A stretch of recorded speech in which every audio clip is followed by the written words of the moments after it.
اللهم صل على محمد وآل محمد. ہزار سجدے زمین حرم پہ ہو لیکن حاصل روح عبادت روح زمین پہ ہوں. ہزار سجدے زمین پہ ہوں. ہزار سجدے زمین حرم پہ ہو لیکن حاصل روح عبادت نہیں تو کچھ نہیں. بتا دیا نبی پاک کے طویل سجدے ہیں. بتا دیا نبی پاک کے طویل سجدے نے. حسین تجھ سے محبت نہیں تو کچھ نہیں. حسین تجھ سے محبت نہیں تو کچھ نہیں. ان الفاظ کے ساتھ میں دعوت دیتا ہوں سماعت الشیخ مولانا امتیاز علی جعفری صاحب کو کہ وہ آئیں اور ہمارے ذکر محمد و آل محمد سے اطلاع بخشیں. بر محمد و اہل بیت محمد صلوات. اللہم صلی علی محمد و آل محمد. نعرہ تکبیر، نعرہ تکبیر، اللہ اکبر، نعرہ تکبیر، اللہ اکبر. نعرہ رسالت یا رسول اللہ، نعرہ رسالت یا رسول اللہ، نعرہ حیدری یا علی، نعرہ حیدری یا علی، حیدری یا علی. بلند تر صلوات. اللہم صلی علی محمد و آل محمد و عجل فرج. بسم اللہ الرحمن الرحیم.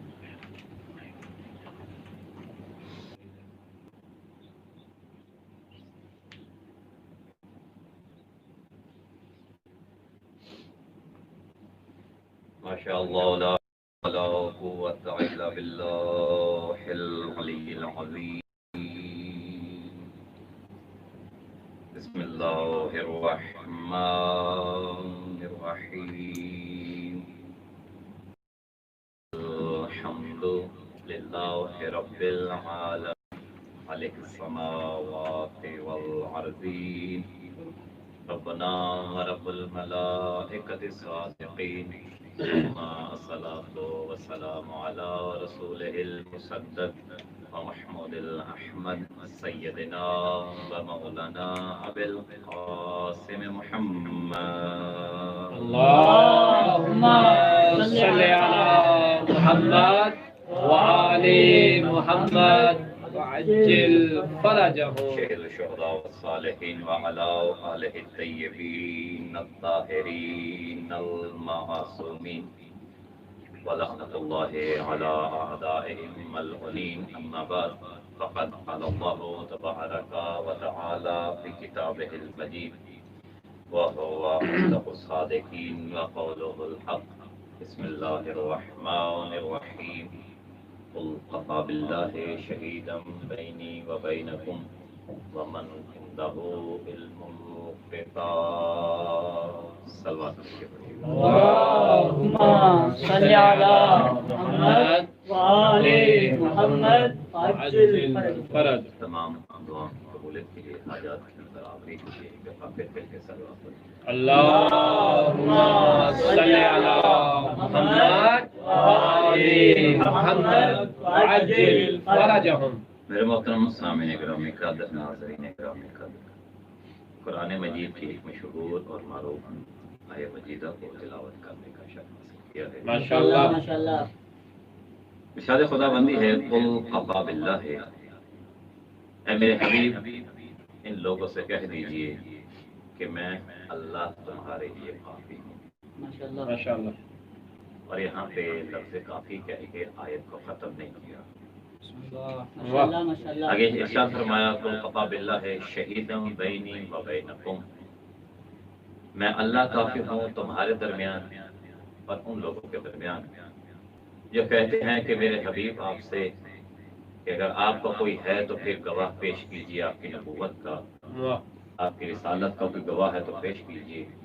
تو اللہ نے یہاں گواہی کے طور پہ جو آیت پیش کی اور رسول خدا کی تسلی کے لیے جو آیت نازل کی، اس میں ارشاد فرمایا قُلْ كَفَىٰ بِاللَّهِ شَهِيدًا بَيْنِي وَبَيْنَكُمْ وَمَنْ عِندَهُ عِلْمُ الْكِتَابِ، کہ میرے حبیب آپ کی رسالت کے لیے، آپ کی نبوت کی گواہی کے لیے ایک میں اللہ کافی ہوں اور وہ افراد کافی ہیں جنہیں ہم نے قرآن کا پورا علم عطا کیا ہے۔ ماشاءاللہ، قرآن کا مکمل علم عطا کیا ہے۔ اب دیکھیے، جب کسی چیز کے بارے میں گواہی دی جاتی ہے تو گواہی دینے کے لیے اس چیز کو بھی دیکھا جاتا ہے جس کی گواہی دی جانی ہوتی ہے۔ ماشاءاللہ، اور اگر چیز چھوٹی سی ہو اور گواہ کوئی بڑے آ جائیں تو یہ بھی اس کے ساتھ عدل نہیں ہے۔ اور معاملہ کوئی بہت بڑا ہو اور گواہی کے لیے کم حیثیت افراد آ جائیں تو یہ بھی عدالت کے خلاف ہے۔ واہ، اب معاملہ اتنا عظیم ہے کہ گواہی دینے والوں میں ایک اللہ خود گواہ بن رہا ہے اور ایک ان افراد کو گواہ بنا رہا ہے جنہیں یہ نہیں کہا کہ ہم نے فقط علم عطا کیا ہے، فرمایا پورے کے پورے قرآن کا علم عطا کر دیا ہے۔ اسی آیت سے اندازہ لگایا جا سکتا ہے کہ اگر اس آیت میں جن کا ذکر کیا جا رہا ہے اگر اللہ کے بعد اس گواہی کے قابل ہیں تو کائنات میں عظیم ترین افراد وہی ہیں جو قرآن کا علم رکھتے ہیں، کوئی عام انسان نہیں ہے۔ اور پھر اللہ نے جنہیں یہ قرآن کا علم عطا کیا ان کا فقط تعارف ایک آیت میں نہیں، دو آیتوں میں نہیں، چند آیتوں میں نہیں، قرآن میں مسلسل اللہ نے ان کا ذکر کیا ہے، بار بار ان کا ذکر ہو رہا ہے۔ اور فقط آیات پہ نہیں، کیونکہ آج کے مورخ کو اللہ جانتا تھا کہ ہر مورخ جب واقعہ بعد میں ہوگا اور اس کے بعد سوالات اٹھائے گا، قرآن ہے تو حدیث لے کر آؤ، حدیث ہے تو تاریخ لے کر آؤ، سوال کر سکے۔ اللہ نے جنہیں علم عطا کیا ان کے علم کو ظاہر کروانے کے لیے کہ کون ہے جنہیں میں نے علم عطا کیا ہے، قرآن سمجھنا چاہو گے بسم اللہ پڑھو گے، بسم اللہ نام میرا ہے، نقطے میں میں نے انہیں رکھ دیا ہے۔ محمد اہل بیت محمد صلوات اللہم صلی علی محمد وآل محمد وعجل فرجهم۔ نعرہ تکبیر، اللہ اکبر، نعرہ تکبیر، اللہ اکبر، نعرہ رسالت، یا رسول اللہ، نعرہ رسالت، یا رسول اللہ، نعرہ حیدری، یا علی، حیدری، یا علی، حیدری، یا علی، حسینیہ زندہ باد، حسینیہ زندہ باد، یزیدیہ مرد آباد، یزیدیہ مرد آباد، دشمنان اہل بیت پہ لعنت، لعنت، اور محمد و آل محمد صلوات۔ اللہم صلی علی محمد و آل محمد۔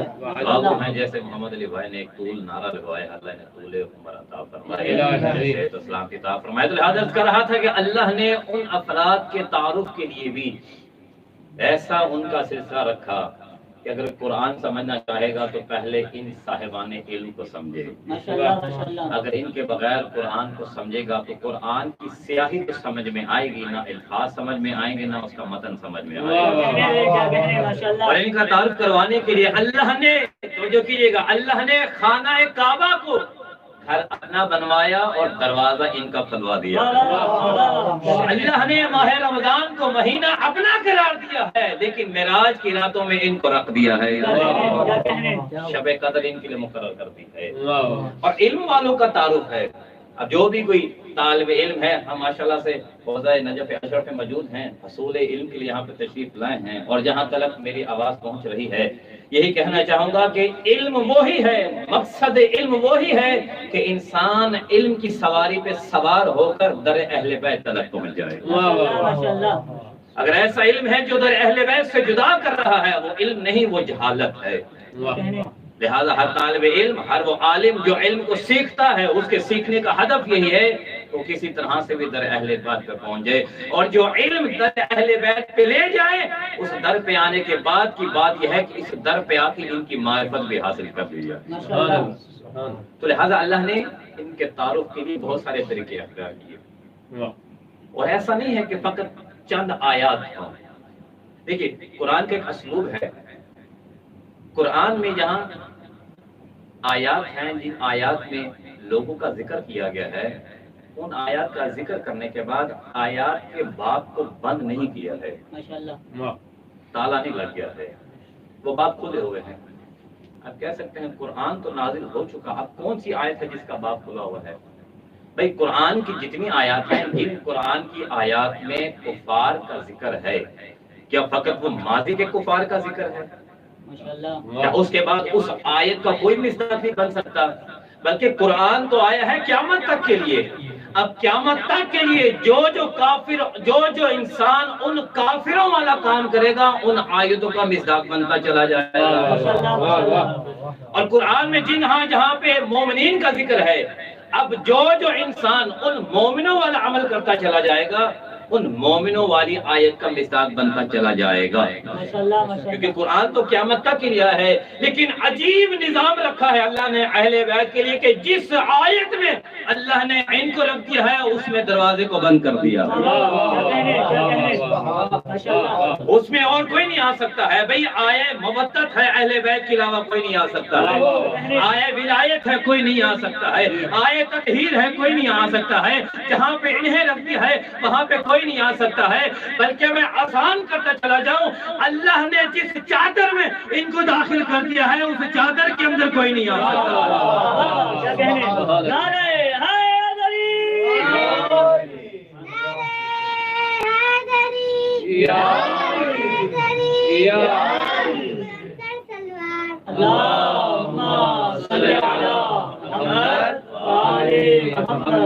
جہاں پہ اللہ نے انہیں رکھ دیا ہے وہاں پہ بات بند کر دی ہے۔ قیامت تک کے لیے کوئی مودت کی آیت میں ان کے علاوہ داخل نہیں ہو سکتا ہے، کوئی آیت ولایت میں داخل نہیں ہو سکتا ہے، کوئی آیت تطہیر میں داخل نہیں ہو سکتا ہے۔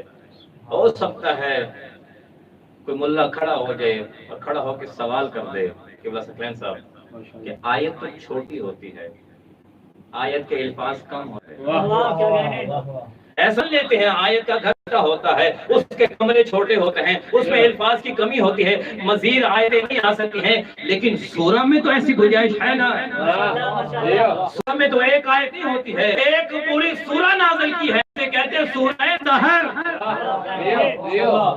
اور سورہ دہر میں ان کا ذکر ہے۔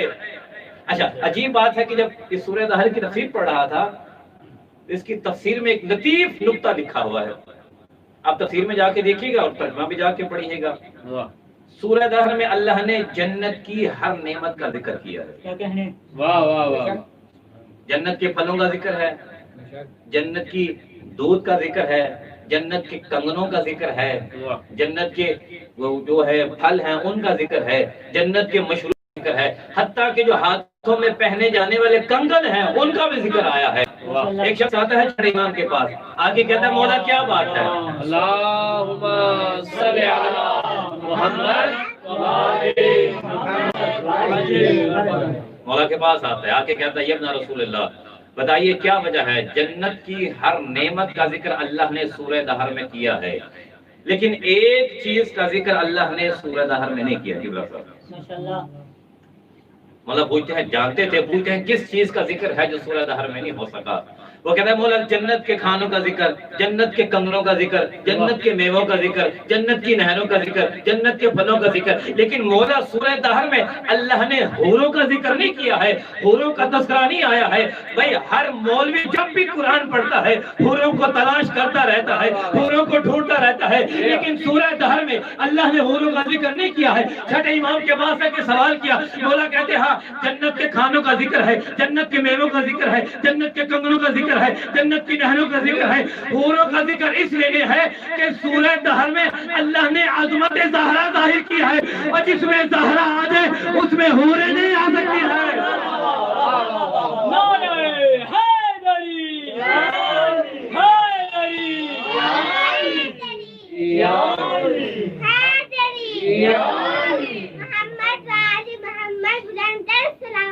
اللہم صلی علی محمد وآل محمد۔ میں اللہ عظمت سیدہ بیان کر دے وہاں ہورے نہیں آ سکتی ہیں، جب جہاں عظمت سیدہ آ جائے وہاں ہو سکتی ہیں، غار کیسے آ سکتے ہیں؟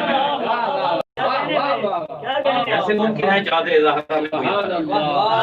تو لہذا پھر کہنے کا حق دیجیے گا اللہ نے آیتوں میں بھی انہیں وحدہ لا شریک رکھا ہے، صورتوں میں بھی انہیں وحدہ لا شریک رکھا ہے، جہاں پہ ان کی عظمت ہے اللہ نے کسی کا ذکر ہونے نہیں دیا ہے۔ جہاں پہ ان کا ذکر آ جائے وہاں کسی کا ذکر نہیں آنے دیتا، جہاں پہ ان کی عظمت آ جائے کسی کا چہرہ کیسے آنے دیتا؟ بڑے بڑے چہروں کی آج تلک خواہش ہے کہ میرے ابا بھی اہل بیت میں داخل ہو جائے، کوئی کہتا ہے کہ میرا فلاں اہل بیت میں داخل ہو جائے۔ اگر توجہ ہے جملہ عرض کروں، بسم اللہ، کیونکہ جب ہم تفاسیر میں جاتے ہیں تو کوئی نہ کوئی پتلی گلی ڈھونڈتے رہتے ہیں کہ اہل بیت تلک پہنچ جائیں۔ کم از کم اتنا جانتے ہیں کہ عظمت کی معراج کا نام اہل بیت ہے۔ عزت و ترقی دینے کے لیے اپنے ان بزرگوں کو بھی جن کے ابا بھی ان سے کہتے تھے اگر بزرگی ہونے کی علامت کسی معیار پہ جانا ہے تو ہم بھی آپ کے ابا جان ہیں،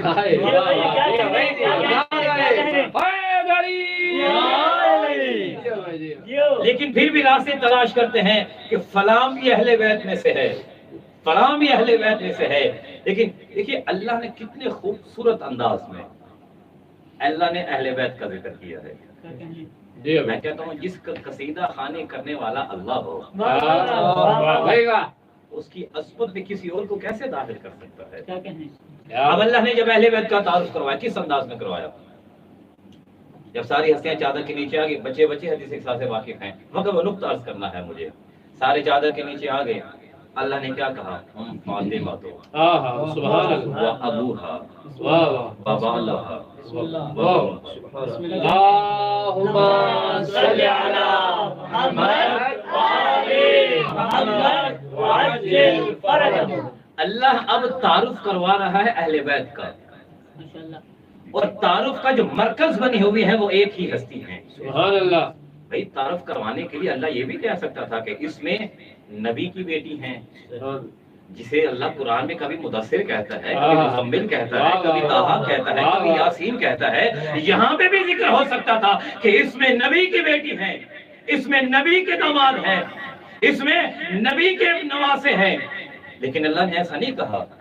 ایسے کر سکتا تھا اللہ، اس کے بعد سلسلہ نبوت کے بعد سلسلہ امامت چلنا ہے، امامت کے ذریعے تعارف ہو جاتا، اس میں ایک امام کی بیوی ہے، اس میں ایک امام کے بچے ہیں، اس میں ایک امام کا سسر ہے، اس طرح سے بھی تعارف ہو سکتا تھا، لیکن اللہ نے اس انداز میں تعارف کروایا کہ قیامت تک کے لیے جن کے دلوں میں خواہشیں پلپ رہی تھی ان کے دلوں کے اوپر ایسے تالے لگا دیے، ان کی قلموں کی نوکیں توڑ دی، ان کی زبانوں کو بند کر دیا، زہرا کے ذریعے تعارف کروا کے فرمایا اس میں ہے زہرا کے بچے، اس میں ہے زہرا کے شوہر، اس میں ہے زہرا کا بابا، یعنی اب جو کوئی بھی نبی کا رشتہ دار ہے تو ہوتا رہے، اگر کوئی حسنین کا دوست ہے تو ہوتا رہے، اگر علی سے رشتہ داری ہے تو ہوتی رہے، لیکن اگر اہل بیت میں آنا ہے تو زہرا سے رشتہ داری ہونی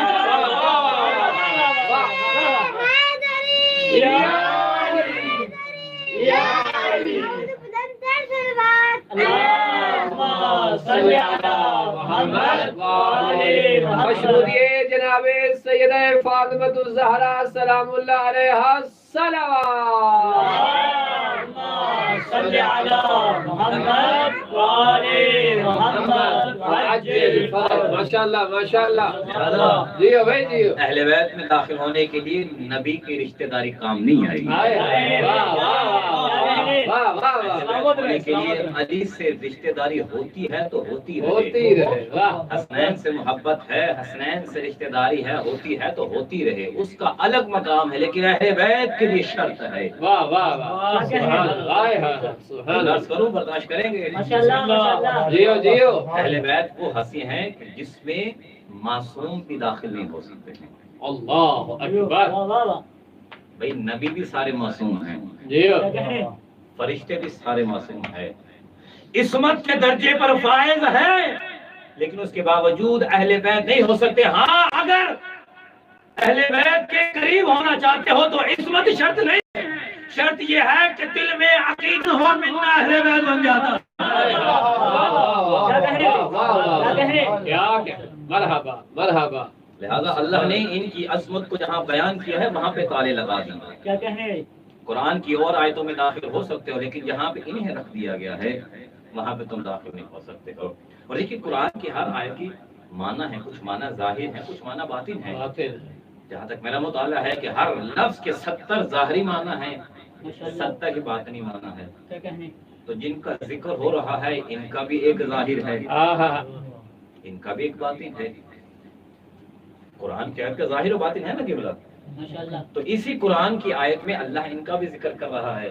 تو توجہ ہے تو کچھ ظاہر اور باطن پہ عرض کرنا چاہتا ہوں۔ ماشاءاللہ ماشاءاللہ۔ مشروط یہ امام زمان صلوات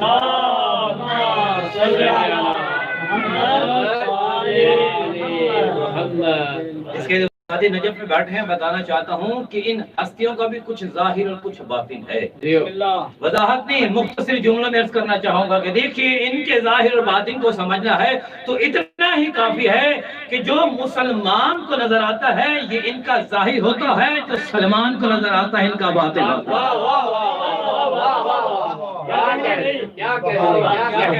اور آسان کرتا چلا جاؤں،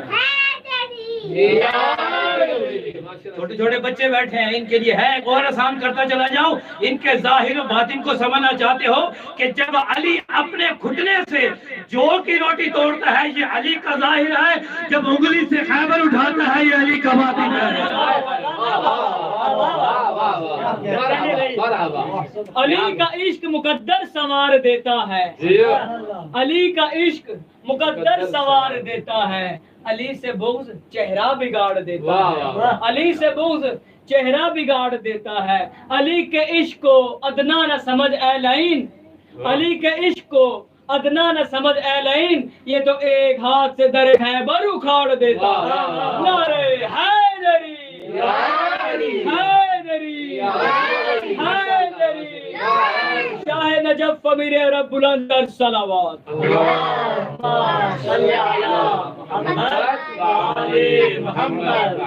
ماشاءاللہ ماشاءاللہ۔ لہذا ان کے بھی ظاہر اور باطن ہیں، ان کے ظاہر جن کو سمجھ میں نہیں آتے ان کو باطن کہاں سمجھ میں آئیں گے۔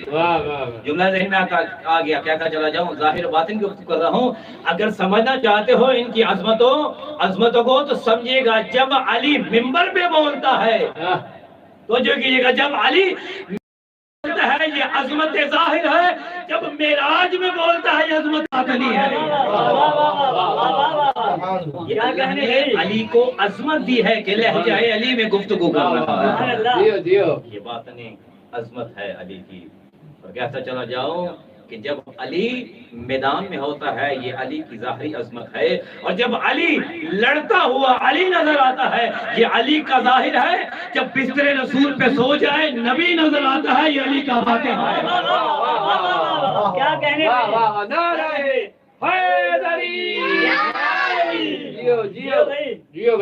اللہ نے ان کے لیے ہر پہلو میں عظمت رکھی ہے۔ سبحان اللہ سبحان اللہ۔ جس کی بصارت ظاہر کو سمجھتی ہے وہ ظاہر کو سمجھے تب بھی عطا کریں گے، جن کی بصیرت ہے وہ باطن کو سمجھتے ہیں تب بھی عطا کریں گے۔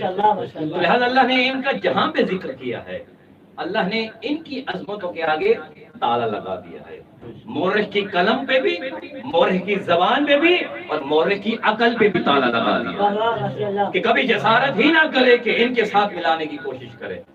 لیکن آج کا ملا پھر بھی کوشش میں رہتا ہے کسی نہ کسی طرح سے ان کے ساتھ ملا دیا جائے۔ تو کہاں ان کے ساتھ مل سکتا ہے جب بڑے بڑے یہ جملے کہتے رہے اگر ان سے پرچی غلامی مل جاتی ہے تو لے آنا ہماری بخشش کے لیے کافی ہو جائے گی۔ جب غلامی کی پرچی لینے والے تمہارے اہل بیت کے قریب نہیں آ سکے تمہاری عظمت دینے سے کیسے ہو سکتے؟ پھر کیسے ممکن ہو سکتا ہے؟ مل کے صلوات پڑھیے گا بلند آواز سے۔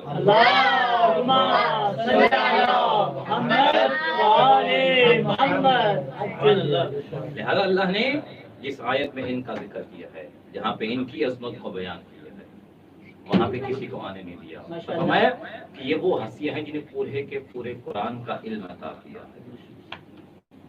آصف بن برقیہ جس کے لوگ قرآن کو پڑھتے ہوئے شاید انہیں سب سے زیادہ علم والا وہی نظر آتا ہے کہ جسے اللہ نے ایک اسم اعظم عطا کیا تھا، ماشاءاللہ ماشاءاللہ، جسے اسم اعظم عطا ہوا تھا، اس کے قصیدے پڑھتے ہیں جس کا نام ہی اسم اعظم واہ ہو، واہ واہ واہ واہ، کیا کہنے بھائی، جس کا نام ہی اسم اعظم ہو، اس کی کیا عظمت ہوگی۔ اس کی عظمت کے لیے اتنا ہی کافی کہتا چلا جاؤں گا کہ خود روایات میں ملتا ہے کہ انسان اگر محبت علی کے بغیر دنیا میں جتنی بھی باتیں کرتا رہے، قیامت میں جائے گا نہ نبی اس سے ملے گا نہ اللہ اس کو پسند کرے واہ گا۔ واہ واہ واہ، کیا کہنے، میں نے ایک روایت پڑھی حافظ صاحب، بسم اللہ، ماشاءاللہ رسول خدا صلی اللہ علیہ وآلہ وسلم فرماتے ہیں، اللہم صلی علی محمد وعلی محمد وعجل، رسول اللہ فرماتے ہیں اگر کوئی انسان اللہ کی راہ میں احد پہاڑ کے برابر سونا مستحقین میں تقسیم کرے، ایک جملہ لطیف جملہ ہے، احد کے برابر، یہ نجف کی پہاڑی کے برابر نہیں، ماشاءاللہ، واہ واہ، سبحان اللہ، احد کا پہاڑ میں دیکھا ہے ماشاءاللہ کافی بڑا سارا ہے، ماشاءاللہ، اور اس کی چڑھائی سے بھی اندازہ ہوا کہ کتنی محنت سے پڑتا واہ ہوگا۔ واہ واہ واہ واہ، کیا کہنے، کیا کہنے، جیو جیو، تو لہذا رسول خدا فرماتے ہیں کہ احد پہاڑ کے برابر اگر کوئی سونا راہ خدا میں تقسیم کرے، نہ اس کی نماز قضا، نہ اس کا روزہ قضا، کوئی واجب قضا نہیں، میں مختصر کر رہا ہوں، ماشاءاللہ، ہر واجب ادا کیا ہے، داڑھی بھی پوری رکھی ہو، ہاں جیو، اس نے اپنے حساب سے شاہی ہو، ماشاءاللہ، سبحان اللہ، جس قدر ہو سکے دوڑیں بھی اس نے لگائی ہوں، جیو، جہاں جہاں چاہیے تھا وہاں وہاں اس نے دین بھی پہنچایا ہو، ماشاءاللہ، جس مشکل میں جس مصیبت میں جس طرح سے بھی پہنچایا ہو، اور اس کے بعد صفا و مروہ کے درمیان صحیح کرتا ہوا کہ جرم و خطا قتل کر دیا جائے، ماشاءاللہ، ماشاءاللہ، یہ مقام عام نہیں، مقام امن پہ اسے قتل کر دیا جائے، اور اس کے بعد ان تمام عبادتوں کے باوجود اگر وہ اللہ کی بارگاہ میں پیش ہوتا ہے اور اس کے دل میں جملے ہیں، اس کے دل میں اگر میرے بھائی علی کی محبت نہیں ہے، جنت و دور جنت کی خوشبو بھی نہیں واہ واہ موجود واہ ہے، واہ، واہ واہ، سبحان اللہ، کہ جنت تو دور جنت کی خوشبو، جنت واہ کی واہ، خوشبو، جنت اور ہے جنت کی خوشبو واہ اور واہ، ہے۔ واہ واہ، تو جو کیجئے، میں نے جب یہ مناقب اہل بیت جو ہے اس میں یہ جملہ لکھی میں نے دوسرے سے پڑھے تھے، وہ لکھتے ہیں کہ جنت کی خوشبو جنت سے 500 سال کی مسافت پر آنا شروع ہو جاتی ہے۔ کیا کہنے بھائی، کیا کہنے، اب یہ 500 سال کی مسافت کو ہم کیسے سمجھیں؟ ہم تو دن اور رات کی حرکت کو صبح اور شام سمجھتے ہیں اور اسی کو مسافت سمجھتے ہیں۔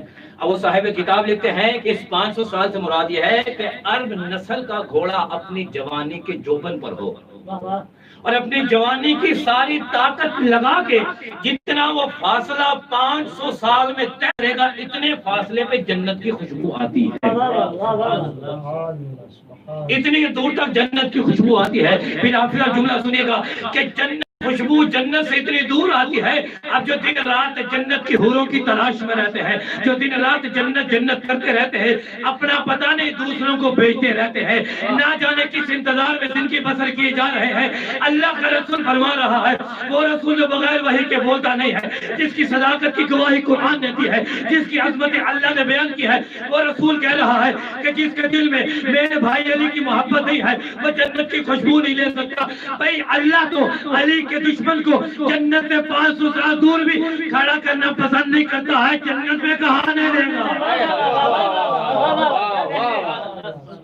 نعرہ حیدری، حیدری، حیدری، بلند تر صلوات، اللہم صلی علی محمد وعلی محمد،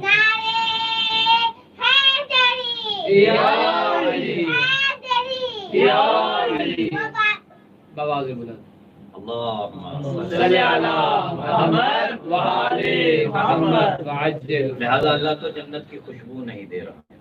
ماشاءاللہ، اللہ جنت کی تلاش میں رہتے ہو، تمہیں بتائیں کہ جنت کہتے کسے ہیں۔ کیا کہنے، ماشاءاللہ ماشاءاللہ، آؤ ایسے گھرانے کا تعارف کرو جنہوں نے جنت بتلائی نہیں، جنت دکھلائی۔ آئے، واہ واہ واہ واہ واہ، آؤ ایسے گھرانے سے تمہیں ملاؤں کہ جن کی کنیزیں بیٹھ کے جنت تقسیم کرتی ہیں۔ آئے، مرحبا، مرحبا، میں ایسے گھرانے کا تعارف کرواؤں جن کے غلام اپنی مرضی سے دنیا میں ناپ ناپ کے جنت تقسیم واہ کرتے واہ واہ ہیں. واہ واہ واہ کیا کہنے بھی. جی ہاں بھائی جی. لوگوں نے جنت کی باتیں کی ہیں، جنت دکھلائی نہیں ہے. لوگوں نے جنت کے قصے سنائے ہیں، دیواروں پہ جنت کی حوریں دکھلائی ہیں، واہ واہ واہ واہ. لوگوں کے ذہن میں خیال بنائے ہیں. ہم اس گھرانے سے وابستہ ہیں کہ جن کے گھر میں آ کے جنتی لوگ کام کرتے واہ واہ ہیں، سبحان اللہ ماشاء اللہ. جن کے گھر میں آ کے جنت کے لوگ ان کی چکیاں چلاتے ہیں، واہ واہ جن کے گھر پہ آ کے جنتی لوگ اپنی غذا حاصل کرتے ہیں. ہاں اس گھرانے کا تعارف کروا رہا ہوں کہ یہ وہ گھرانہ ہے کہ دنیا والے تمنائیں کرتے رہتے ہیں کہ پروردگار ہم سے راضی ہو جا، اگر نہیں ہے تو پچھلوں کو کہتے ہیں ہمیں اللہ سے راضی کروا دینا، ہم تو کچھ نہیں کر سکے ہیں، ہمیں رضی اللہ کروا دینا. لوگ تمنائیں کرتے دنیا سے چلے گئے ہیں. یہ وہ گھرانے ہیں جو آنکھوں سے جنت دیکھ کے کہتے ہیں مولا جنت نہیں آپ کی غلامی چاہیے. مرحبا مرحبا. ماشاء اللہ ماشاء ہمیں آپ کی اللہ. غلامی چاہیے. میں کس سے کہانیاں بیان نہیں کر رہا. کربلا میں خود زہیر ابن قین سے مولا نے خود کہا زہیر بھائی تیرا جنت میں وہ مقام ہے، تجھے حبیب ابن مظاہر تیرا جنت میں وہ مقام ہے. سب کچھ دیکھنے کے بعد یہی کہتے تھے مولا 1000 جانے ملے آپ پہ قربان کرتے ہیں. واہ واہ واہ. کہتا ہوں شکر ہے خدا کا اللہ نے ایسے گھرانے سے جوڑ. سبحان اللہ. آمین آمین. سبحان اللہ. جنت کی خواہش رکھنے والوں آؤ مجلس امام حسین میں، ماشاء اللہ. تمہیں پتہ لگ جائے گا جنت کیا ہے. انہیں اللہ نے عظمتوں کا انبار عطا کیا ہے. میں اکثر جملے کہا کرتا ہوں کہ دنیا آج تک کوشش کر رہی ہے کتابوں کی صورت میں، خطاب کی صورت میں، تحریروں کی صورت میں کہ کسی طرح سے ہم اپنے کسی نہ کسی کے لیے کچھ نہ کچھ عظمت بنا دیں. دنیا عظمتیں بنا رہی ہے، رائج وہ دیکھتے رہتے ہیں. میں پچھلے دنوں ایک صاحب کے ویڈیو کا جواب دینا چاہ رہا تھا تو جب اصل کتاب پہ جا کے دیکھا عربی میں عبارت کچھ تھا، اردو میں ترجمہ کچھ تھا. اللہ اکبر. جو معنی تھے ان کا ترجمہ ہی نہیں کیا گیا. ڈنڈیاں مار کے جنت میں لے جانا چاہتے ہیں.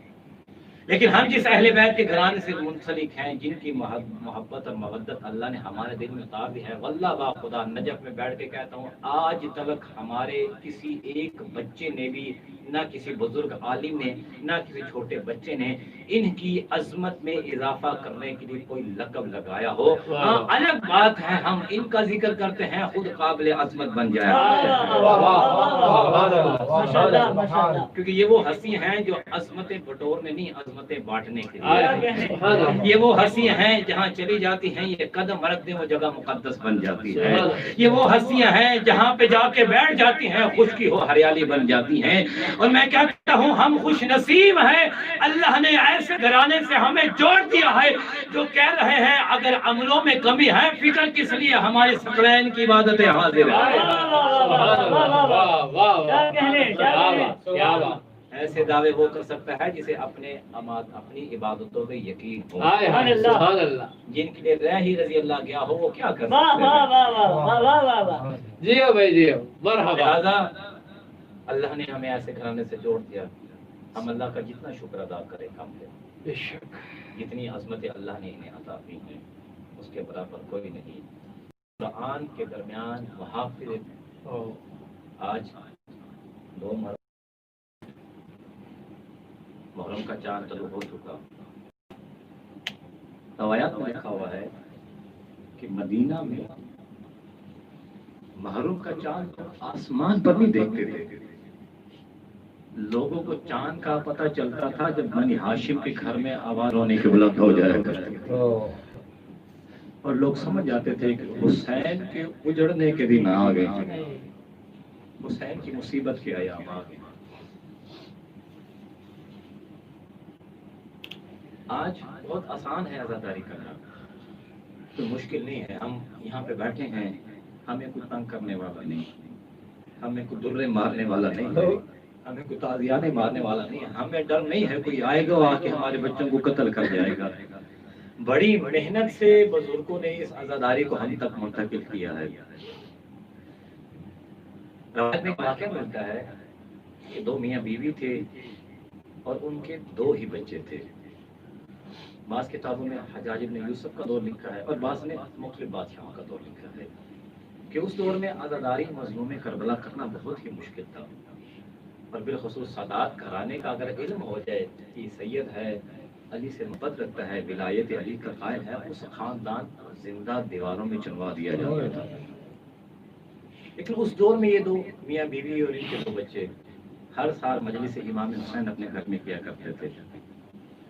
ادھر سے محرم کا چاند طلوع ہوا، شوہر نے آسمان پہ محرم کا چاند دیکھا اور دیکھ کے ہاتھ کر کے کہتا ہے وہ دن آگے جس میں زہرا کا بھرا گھر اجڑ گیا تھا، عزاداری کے دن آگے، حسین کی ماتمداری کے دن آگے، اور پاس کچھ پیسے نہیں ہیں، کچھ بھی نہیں پاس ہے، ہو جا مظلوم کربلا کے دن آگے ہیں، اپنے گھر میں مجلس امام حسین کرنی ہے، دیکھ گھر میں کوئی ایسی چیز ہے جسے بیچ کے ہم اپنے مولا کی عزاداری کر سکیں۔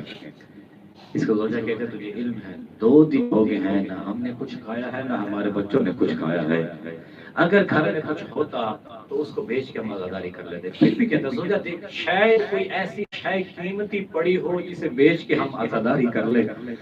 کہتے دیکھتے ہیں غریب کا گھر کتنا بڑا ہوتا ہے، 1 سے 2 کمرے۔ اب دونوں نے اپنے گھر میں نظر دوڑانا شروع کی، نظر دوڑاتے دوڑاتے دونوں کی نظر اپنے بچوں پہ آ کے رکتی ہے۔ بچوں کو دونوں نے دیکھا، شوہر اپنی زوجہ کو دیکھتا ہے، دل کے حال سمجھ کے شوہر اپنی زوجہ سے کہتا ہے بتا تیرا ان کے بغیر گزارا ہو جائے گا، تو ان کے بغیر رہ لے گی؟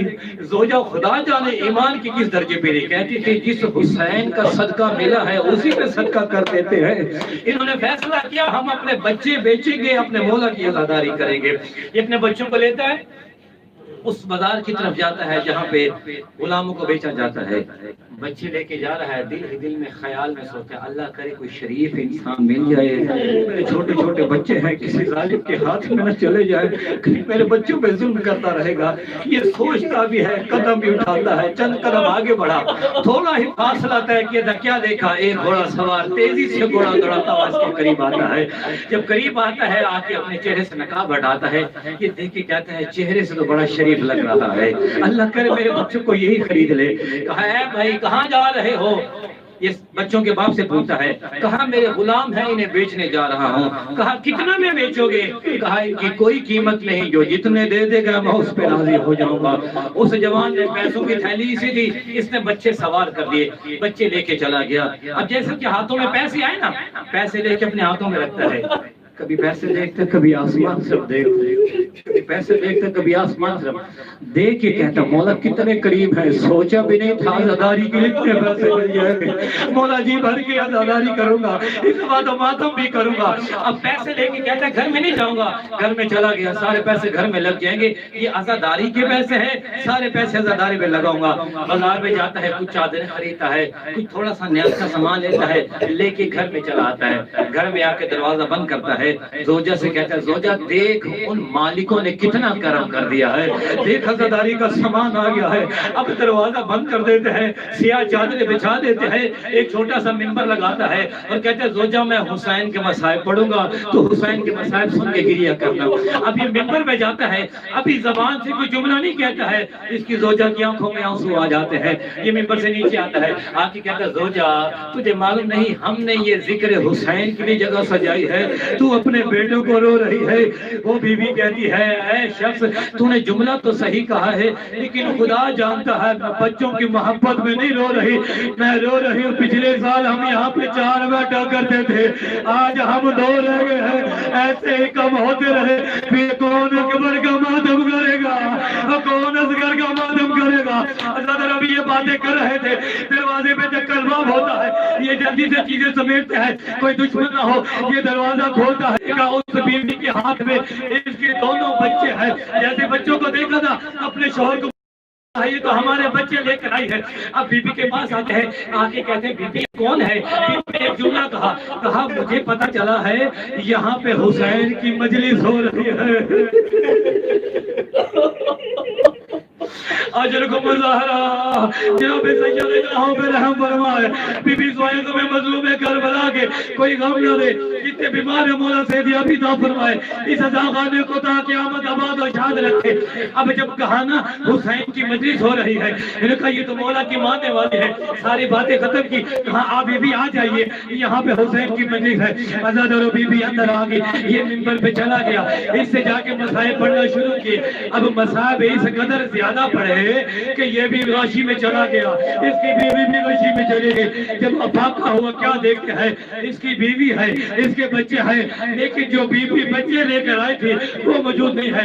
یہ جلدی سے بچوں کے پاس جاتا ہے اور جا کے کہتا ہے بچوں بتاؤ یہ ماجرا کیا ہے، یہ بیوی کون ہے؟ کہتے بابا ہم جانتے نہیں ہیں، لیکن بابا جس گھوڑا سوار میں ہمیں خریدا تھا بابا اتنا شفیق تھا گھوڑا سوار، گھوڑا ایک قدم آگے بڑھاتا تھا، ہمارے سر کو چومنے کہتا تھا او میرے عزادار کے بچے۔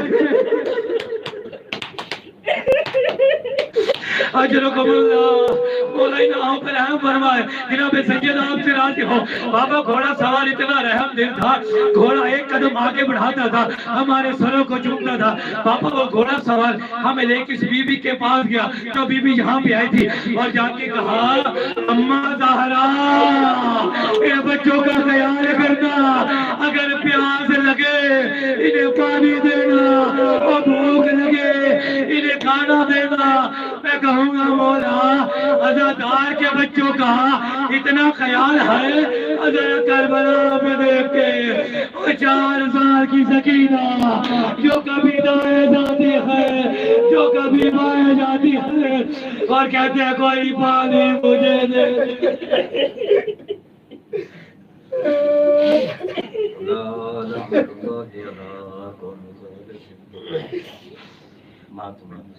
یا حسین یا حسین یا حسین یا حسین یا حسین یا حسین یا حسین